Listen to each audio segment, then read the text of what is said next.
Welcome to BRK news. నేను తరుణి.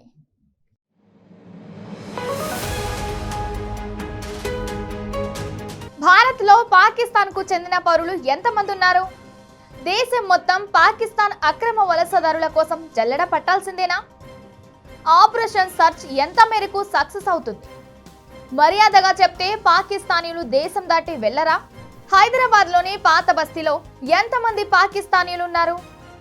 ఇక్కడి అమ్మాయిలకు పాకిస్తానీయులు పెళ్లి చేసుకుంటున్నారా?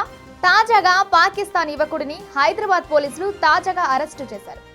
గతంలో హైదరాబాద్ కి చెందిన ఓ యువతిని వివాహం చేసుకున్న మహమ్మద్ ఫయాజ్ ఆమెను కలిసేందుకు పాక్ నుంచి నేపాల్ మీదుగా హైదరాబాద్ కు వచ్చాడు. అతడిని గుర్తించిన పోలీసులు తాజాగా అదుపులోకి తీసుకున్నారు. భారతదేశం తలమానికం, ప్రపంచపు భూతల స్వర్గమైన జమ్మూ కాశ్మీర్లో పహల్గామ్ లో జరిగిన ఉగ్రదాడి దేశవ్యాప్తంగా సంచలనం సృష్టించింది. 2014లో పుల్వామాలో జరిగిన ఘటన తర్వాత మళ్లీ అంతటి ఘాతుకం కాశ్మీర్ పహల్గామ్ లో జరిగింది. ఈ దాడి వెనుక ఖచ్చితంగా పాకిస్తాన్ ప్రభుత్వం ఉందని భారత్ వద్ద ఆధారాలున్నాయి. దీంతో భారత్ ప్రభుత్వం ప్రధానమంత్రి నరేంద్ర మోదీ కీలక నిర్ణయం తీసుకున్నారు. దీంతో భారత్ పాక్ మధ్య కొన్ని దౌత్య సంబంధాలు తెగిపోయాయి. అంతేకాకుండా దేశవ్యాప్తంగా ఉన్న పాకిస్తానీలు భారత్ వదిలి ఏప్రిల్ 29లోగా వెళ్లిపోవాలని కేంద్రం ఆదేశాలు జారీ చేసింది. మరోవైపు కేంద్ర హోంశాఖ మంత్రి అమిత్ షా సైతం అన్ని రాష్ట్రాల ముఖ్యమంత్రులకు ఫోన్లు చేసి తమ రాష్ట్రాల్లో ఉన్న పాకిస్తానీయులను గుర్తించి తమ దేశాలకు పంపించేయాలని తెలిపారు. దీంతో తాజాగా హైదరాబాద్ లో కూడా పాకిస్తానీయుల కోసం రాష్ట్ర ప్రభుత్వం సర్చ్ ఆపరేషన్ చేసింది.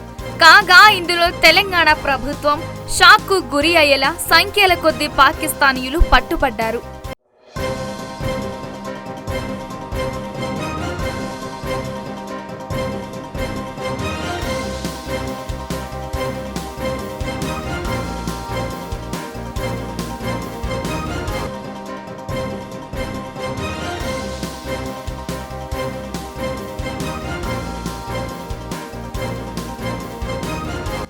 పహల్గామ్లో ఉగ్రదాడి కారణంగా భారత ప్రభుత్వం పాకిస్తాన్ పై తీవ్ర ఆగ్రహంగా ఉంది.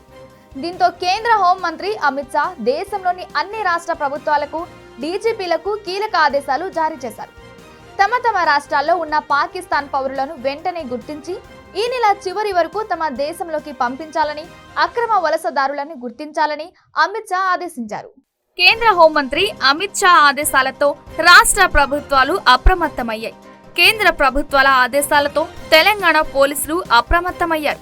హైదరాబాద్ నగర పోలీసు కమిషనరేట్ పరిధిలోని స్పెషల్ బ్రాంచ్ లో నమోదైన పాకిస్తాన్ పౌరుల వివరాలు అధికారులు క్షుణ్ణంగా పరిశీలించారు. విదేశీయులు శంషాబాద్ లోని ఫారినర్స్ రీజినల్ రిజిస్ట్రేషన్ ఆఫీస్ లో నమోదు చేసుకోవాలి.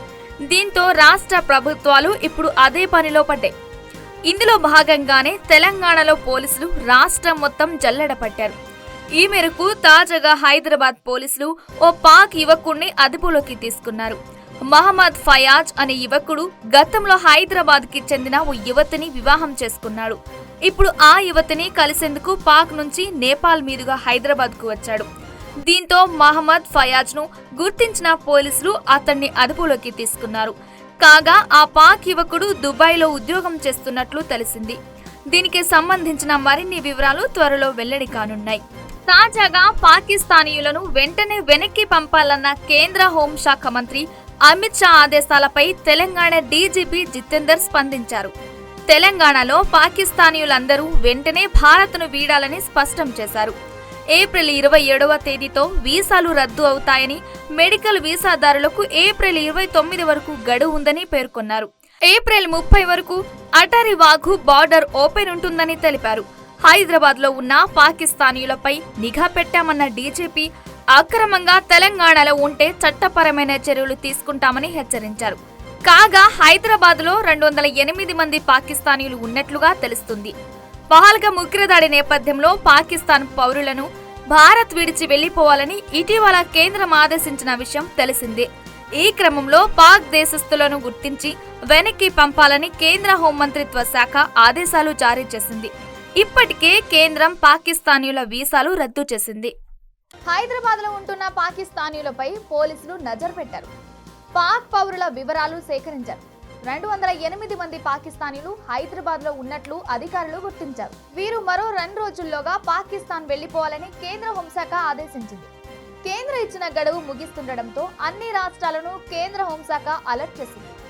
అదేవిధంగా పాక్ ఇండియా ఉద్రిక్తత పరిస్థితుల్లో దేశవ్యాప్తంగా కట్టుదిట్టమైన రక్షణ చర్యలు తీసుకుంటున్నారు. ప్రధాన నగరాల్లో సెక్యూరిటీని హై అలర్ట్ చేశారు.